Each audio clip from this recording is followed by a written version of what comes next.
Octie, ndiani, mhondoro,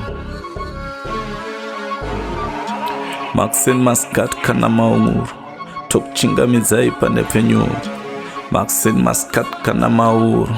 Hene msuraizvo zvekare. Kwava nejoy in every place, scots mapuma achibhura pateen fest, mayouths akafara achirova zvimadance, vakamutenda nehwava achimutambidza kufesi. Back to Harare from kwagutu, mufeti akavinga svitsa nice and good. Nyasha David nemanzi uvandudza mudu, zvichinzi weda hangodyiwe pasina gusvu. Zvakaoma chamcham namwoyo vaingotosvorana, asuro unocheroti vaitodirirana. Chichaita kuratadzonzwisana, muchacheka nemapanga munobudirana. Semchita semsina matukensleuko, mumwe akadyiwa dama vanhu vavinga mahits, nedzimwe ngoma hombe ashadzoka kumastreets munolingana chihombe. Probably vakasorova mabude suddenly, hanzi akanyobvora keka allegedly, zvestendo engage me kana siri family.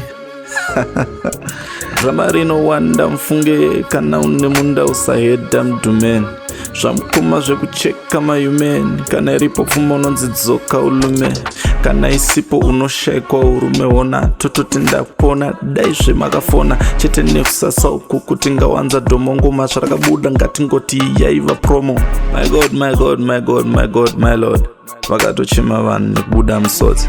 Vamwe vasoti hoyo tamona parod, moyo muri kuchema hoyo tamona achifamba nagod.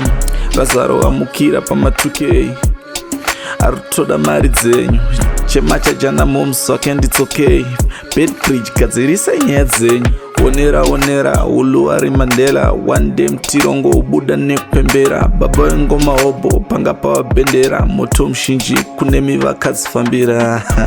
Masinhi masikati kana mauro, chitendaizve neNhepfenyuro, masinhi masikati kana mauro.